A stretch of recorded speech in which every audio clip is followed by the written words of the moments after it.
Hello, this is Todd White. This is a video on do-it-yourself pool construction. This is where we're at right now. We're about a little over halfway through with the project.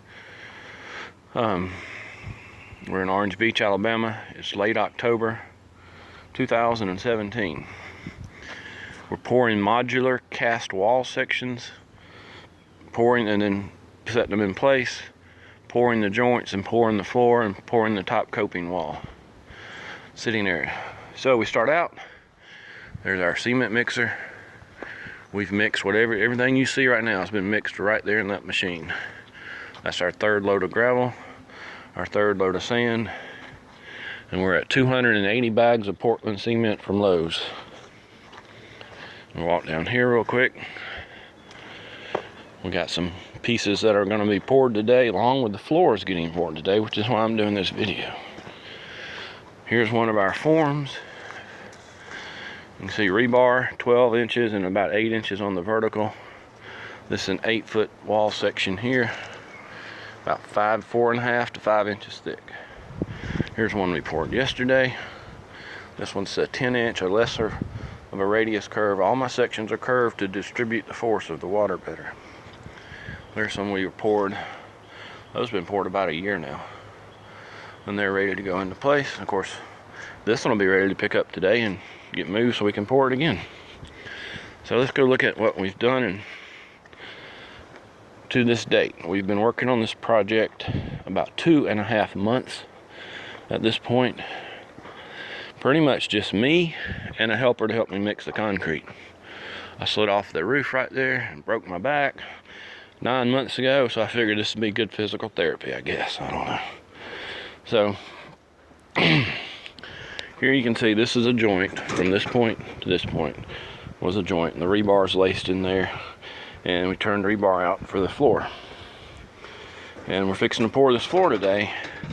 As you can see, the floor concrete, we're going to vibrate it under the walls on both sides to give it a good foundation for the walls. Right now the walls are pretty much just sitting on those little blocks. But today, this is all going to change. This is going to be concrete. Here's a joint, kind of an odd one, but these are vanishing edges. So in other words, the water will flow off that and get pumped back into the pool. This is our top coping wall, I call it. It just stabilizes the bottom wall, as well as it gives you a nice place to sit your drinks or whatever. We did this with this is a 2x6 slice to make it flexible, a couple of bolts in it to hold it up, and just a rubberized fake granite chiseled edge I bought off eBay. And we got 24 feet of this.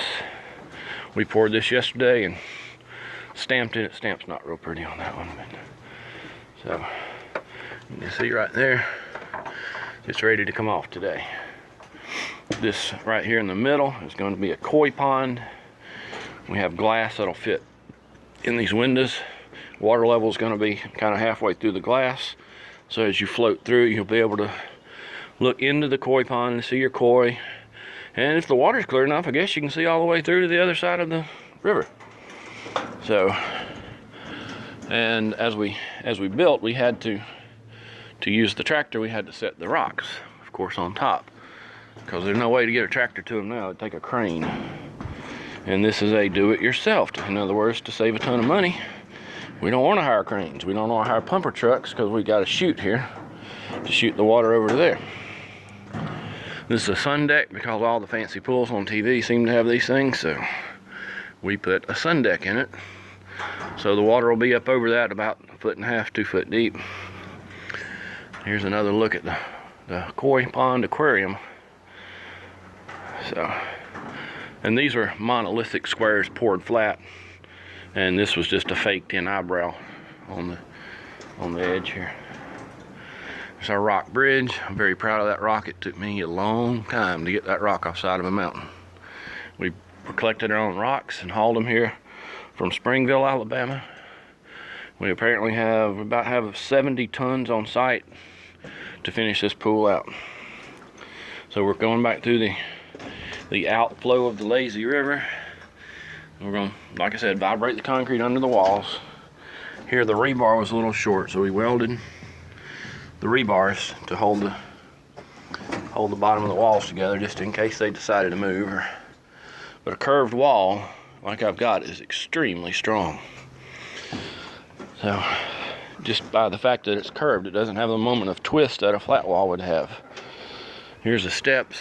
Even here on these steps, we have these were 12-inch tall little sections that were placed in here, and it gave me something to form to build these nice little steps. And we're pouring the top deck as we go out of concrete, because at this point the concrete's cheaper than lumber. And here's a wall section I'll tie into here, and I'll come on around and go back to that wall section over there. So these two will connect eventually. This one will connect that one. You can see just used a metal standing seam for the metal pan, and you can look up under there, see that it is truly hollow, for the pumps and all can be under there, and you won't be able to hear them, I hope. So, and you can see this is about a 4-inch thick on the top decking. But true do-it-yourself, me and a helper shows up to help me mix the concrete. I'm the concrete finisher and stamper and designer. So I'm up here, you can kind of get, that's going to be an island. We're going to fill it full of, hopefully we can find some beach sand to so I have a sandy island out in the middle. This is the rock grotto bridge. We'll walk up here. There's the top of the koi pond. There's the sun shelf. Vanishing edge 1, vanishing edge number 2. And that's what we're going to be pouring today. Try to make all rebar 12 inches on center. Oh yeah, price at this point, roughly, on gravel, labor, and through today, today's going to be a $2,500 day, I'm sure. We're right at $15,000 on the cost. Now, as you can see, I've got concrete here that's over 60 feet long. This is going to be one giant pool. To have something this big for $15,000 is dirt cheap. So, how much is it going to cost to finish? Not much. I think that I have the materials on site included in that to finish the rest of this thing. So, anyway, for prosperity's sake, there it is, and there comes another airplane.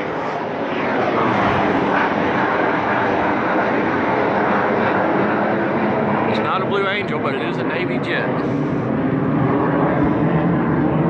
I'll try to take more video and post give you a later update, but I wanted to get this one so that everybody didn't think I was totally insane, and plus to take a picture of all the rebar in case there's any questions about how much went into it. That's all for now.